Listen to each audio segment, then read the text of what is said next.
What happens when two titans of late-night television sit down for what should be a friendly conversation, but instead unleash decades of buried tension, professional rivalry, and brutal honesty that nobody saw coming?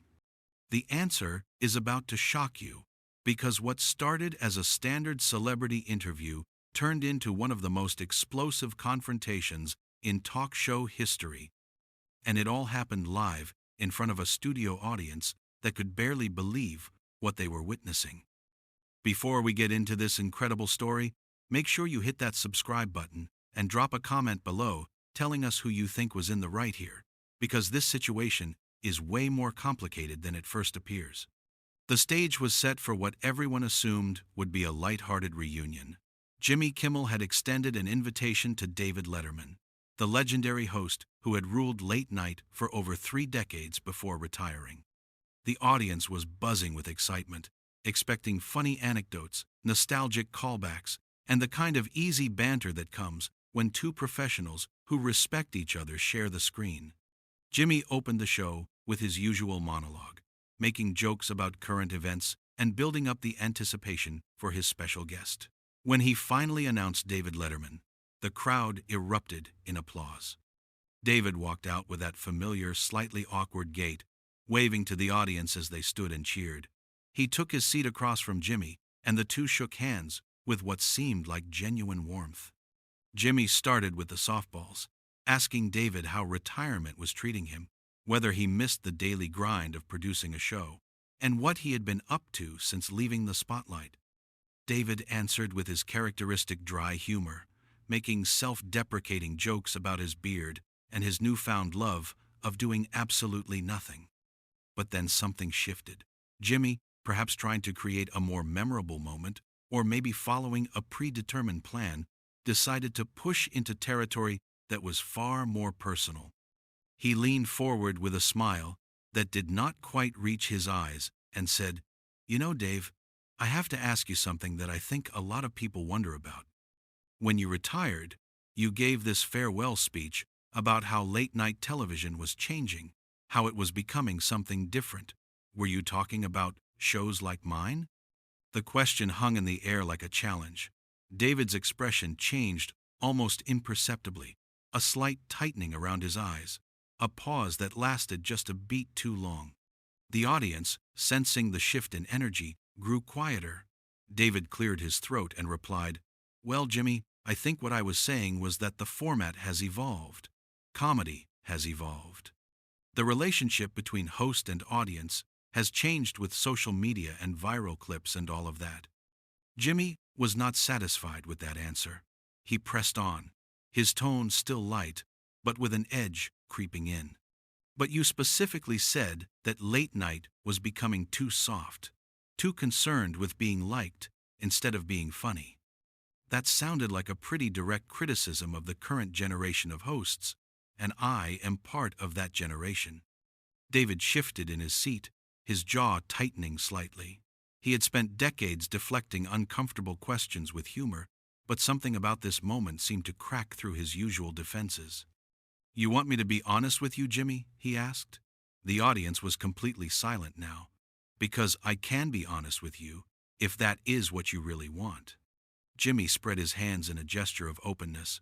"Of course, that is why you are here. We are just having a conversation." "All right, then," David said, his voice taking on a sharper quality. "I do think that late night has lost something. I think that comedy used to be dangerous, used to be unpredictable. Hosts used to be willing to alienate half their audience if it meant the bit was funny. Now everyone is so worried about trending on Twitter, about not offending anyone, about making sure every segment can be chopped up into a perfect little clip for Instagram. It has become sanitized." The audience let out a collective gasp, followed by some scattered applause and some uncomfortable murmuring. Jimmy's smile remained fixed on his face, but his eyes had gone cold. "That is interesting, Dave, because I seem to remember you having plenty of celebrity guests on your show who you treated with kid gloves. I remember you laughing at every story Paris Hilton told, or nodding along when some action star promoted their latest movie. Were you being dangerous then?" David leaned back, clearly surprised by the directness of Jimmy's response. That is different, and you know it. The celebrity interviews were part of the ecosystem of the show, but in between those, we did comedy that took risks. We did bits that made network executives nervous. We pushed boundaries. When is the last time you did something that made your bosses uncomfortable, Jimmy? Jimmy's face flushed slightly. You want to talk about pushing boundaries? Let me tell you something about the position I am in versus the position you were in. You had the luxury of not caring what people thought because you had already made it. You had the security of knowing that you were untouchable. Some of us had to build our shows in an era where one wrong tweet can end your career, where context does not matter, and outrage spreads faster than facts. So, forgive me if I have chosen to navigate that landscape differently than you would have. David shook his head slowly. That is exactly what I am talking about. You have just admitted that you are censoring yourself, that you are making creative decisions based on fear rather than what is actually funny. That is not comedy, Jimmy. That is self-preservation. The audience was now completely engrossed, some people pulling out their phones to record, others sitting with their mouths slightly open in shock. This was not going according to anyone's script. Jimmy's producers could be seen in the wings, uncertain whether to cut to commercial or let this play out. Jimmy leaned forward, his voice dropping to a more serious tone. You know what, Dave? Maybe you are right. Maybe I do play it safer than you did. But I have also never had to publicly apologize for having an affair with my staff members. I have never had to go on my own show and confess to behavior that created a hostile work environment. So if playing it safe means not abusing my position of power, then I will take that criticism. The air went out of the room. Even David seemed momentarily stunned by the directness of the attack. This was no longer a professional disagreement about comedy. This had become deeply personal. David's face darkened, and when he spoke again, his voice was quiet, but intense. That is a low blow, Jimmy, and you know it. I took responsibility for my mistakes. I addressed them publicly, and I paid the price for them. But if we are going to talk about personal conduct, maybe we should discuss the fact that your show has become nothing more than a platform for your political opinions disguised as comedy. Jimmy laughed, but there was no humor in it. Oh, here we go. The old guard complaining that comedy has gotten too political. You do realize that you built your career on political humor too, right? Or did you forget about all those jokes about Reagan and Bush and Clinton? There is a difference between making fun of politicians and using your platform to lecture your audience about how they should think, David shot back. You have turned your monologue into a sermon half the time. People do not tune into late night to be told they are bad people for having different political views. And people do not tune in to watch some retired host judge them from the comfort of his ranch or wherever you have been hiding, Jimmy retorted. You walked away, Dave. You left. You do not get to come back and criticize those of us who stayed and evolved with the times. Evolved, David repeated, his voice dripping with sarcasm. Is that what you call it? Because from where I am sitting, it looks more like you have homogenized. You have become interchangeable with every other host. There is no edge anymore, no distinct voice. You are all doing the same political jokes, all chasing the same viral moments, all trying to out-woke each other. The audience was split now, some people applauding David's comments, others booing. Jimmy stood up from his desk, a move that clearly was not planned. This is my show, Dave, and you came here as a guest. If you have such a problem with what late night has become, why did you agree to come on? David stood up as well, matching Jimmy's energy. Because I thought we could have an honest conversation about the state of comedy. I thought maybe you would be different. Maybe you would actually want to hear from someone who has been in the trenches. But clearly, I was wrong. The two men stood facing each other across the desk, the tension so thick it was suffocating. Jimmy's bandleader, clearly unsure of what to do, started playing some music to try to diffuse the tension, but Jimmy waved him off sharply. The music stopped abruptly, leaving only the sound of the audience's nervous murmuring. David remained standing, his arms crossed, while Jimmy gripped the edge of his desk. "You want honest, Dave?" Jimmy said, his voice steady but intense. "Then let me be honest with you. You sit there on your high horse talking about dangerous comedy and taking risks, but the truth is that you are bitter. You are bitter because the world moved on without you. You are bitter because when you left, nobody begged you to stay. The ratings did not collapse, late night did not fall apart, and younger hosts came in and filled that void without missing a beat.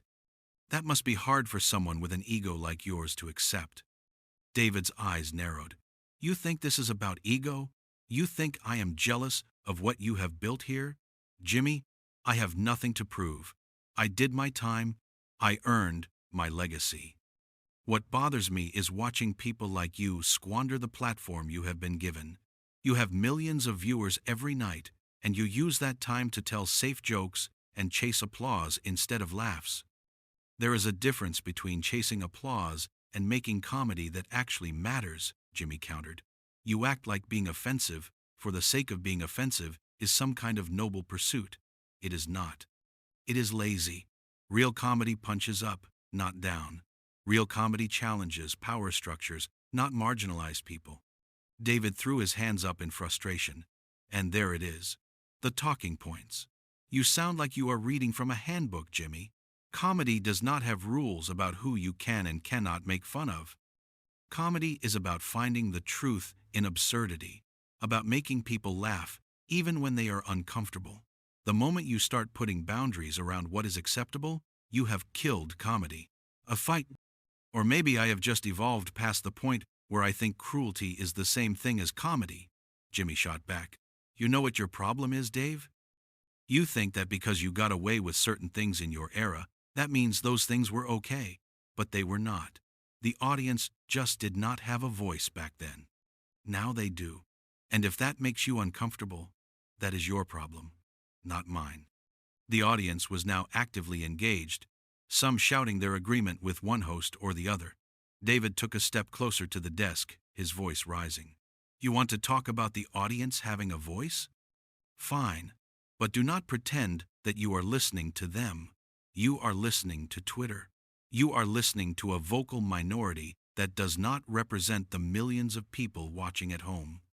You have confused online outrage with actual public opinion, and it has made you scared to be funny."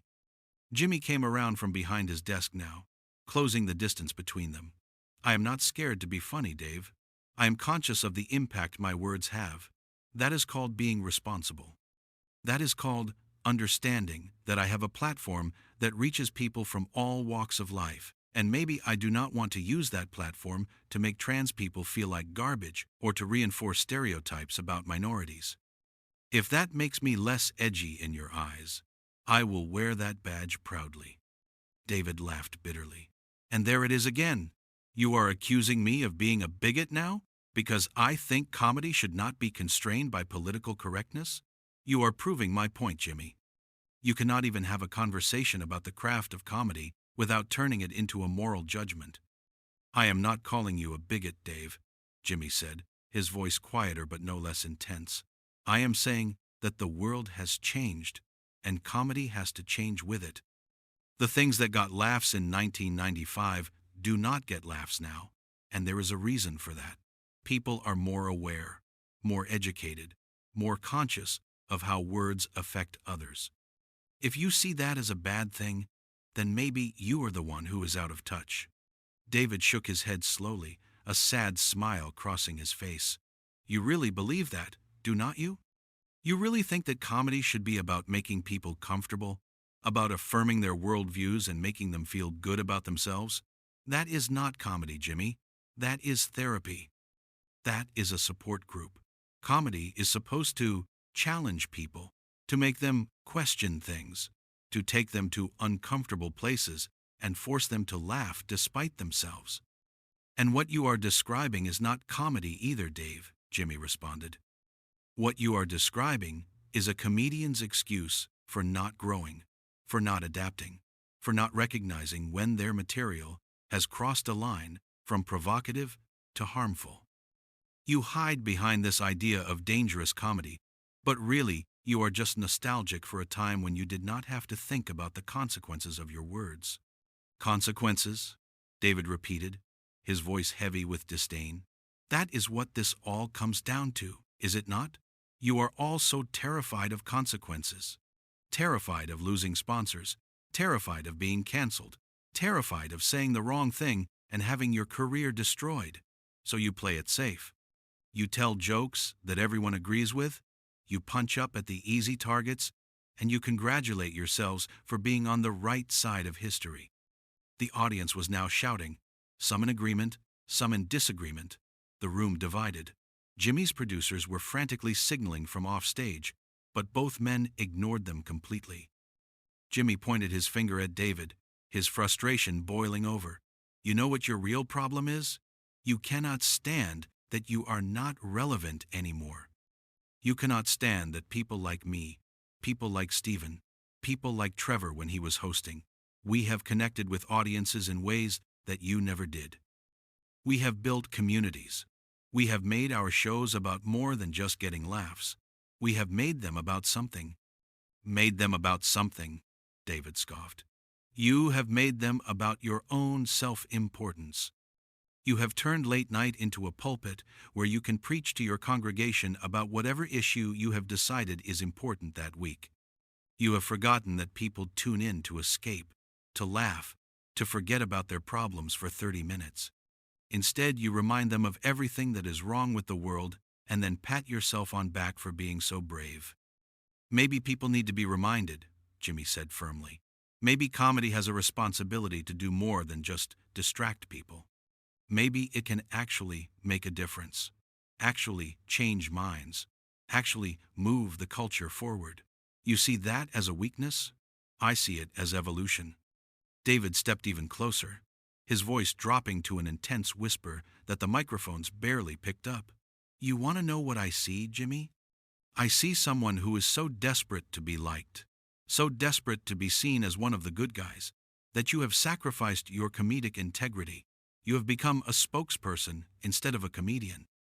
And the saddest part is that you have convinced yourself that this is noble, that you are doing important work, when really you are just playing it safe and calling it progress. Jimmy's face was flushed now, his hands clenched at his sides. At least I am not hiding behind some false idea of what comedy used to be. At least I am not pretending that the old days were better just because I was successful in them. You want to talk about desperate, Dave? Let me tell you what desperate looks like. Desperate is coming on someone else's show and attacking them because you cannot stand that they are doing just fine without your approval. Desperate is trying to tear down the current generation because you cannot accept that your time has passed. My time has passed, David said slowly, his voice dangerous. Is that what you think? You think I am some relic who does not understand the modern world? Let me tell you something, Jimmy. I have forgotten more about comedy than you will ever learn. I have done this at the highest level for longer than you have been on television. And the fact that you think you can dismiss me, dismiss everything I have accomplished, because you have decided that your way is the right way, that shows exactly how delusional you have become. The audience was on its feet now, some cheering, some booing, complete chaos. Security guards had appeared at the edges of the stage, unsure if they needed to intervene. Jimmy's executive producer was trying to get his attention, but Jimmy ignored her completely, locked in this battle of wills with David. You know what the difference between us is, Dave? Jimmy said, his voice rising above the crowd noise. I actually care about my audience. I care about the people watching at home who are struggling, who are scared, who need to hear that someone with a platform gives a damn about them. You just cared about getting laughs, about being clever, about maintaining your mystique.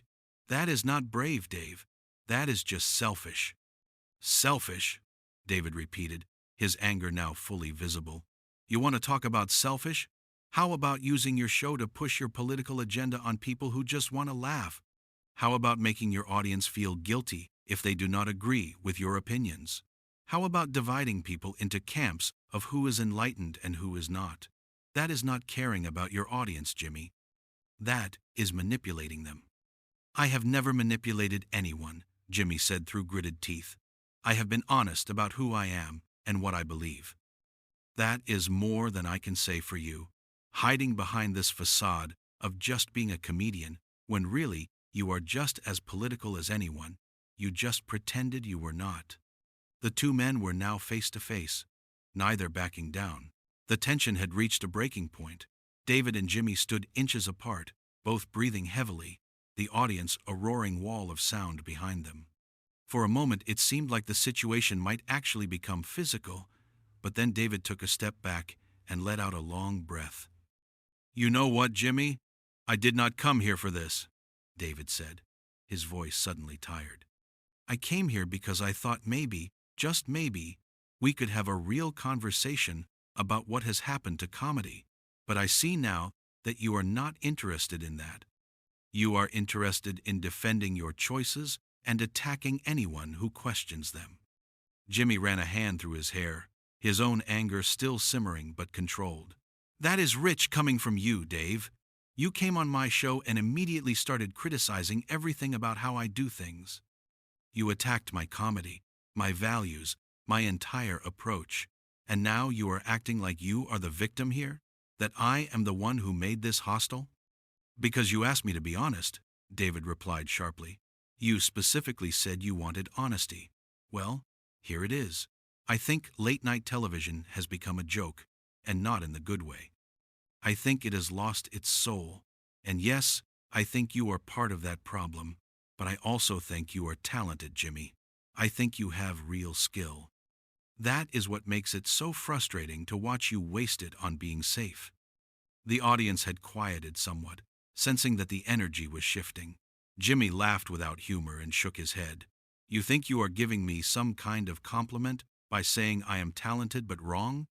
That is not how compliments work, Dave. And you know what? I do not need your validation. I do not need you to approve of what I have built here. My show works.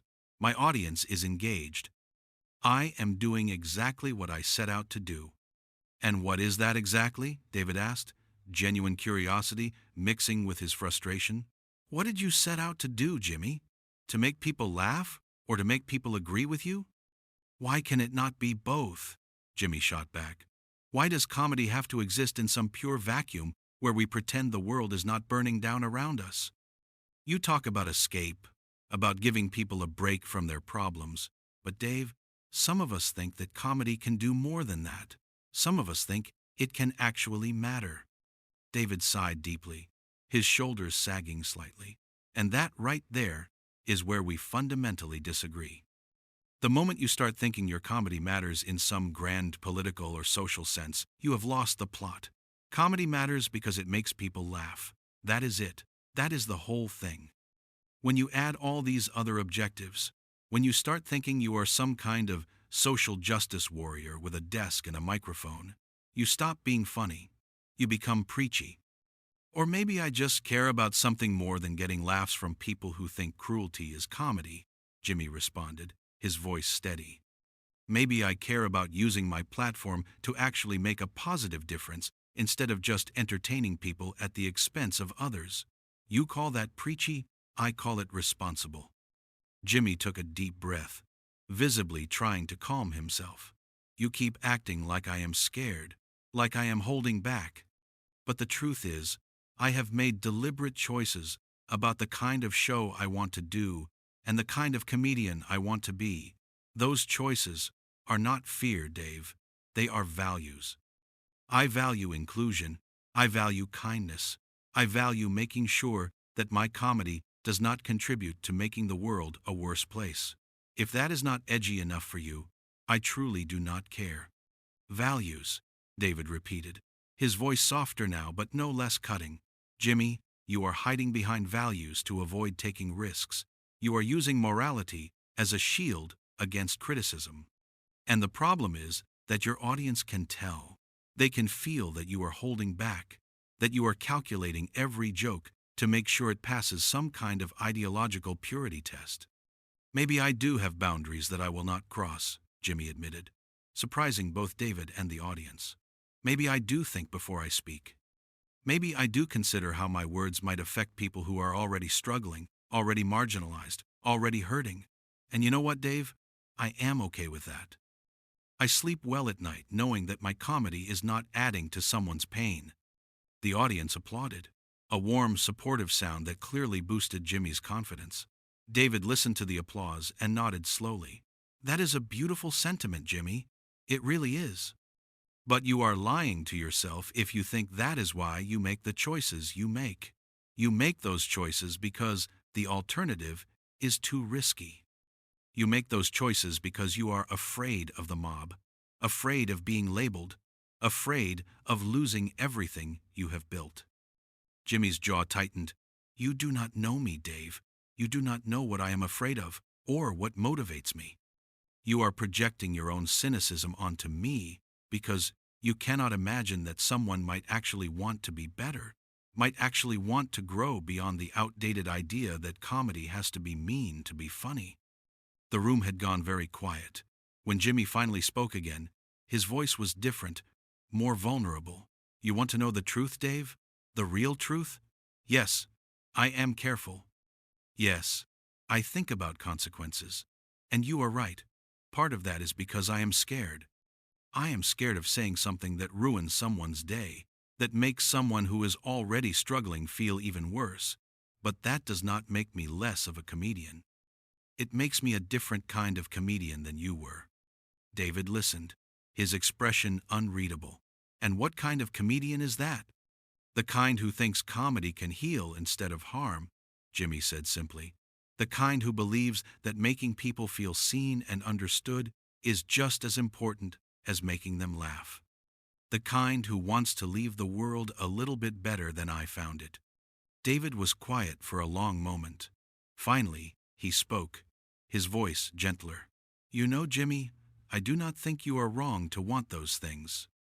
But I worry that in pursuing them, you have forgotten what made you want to do comedy in the first place.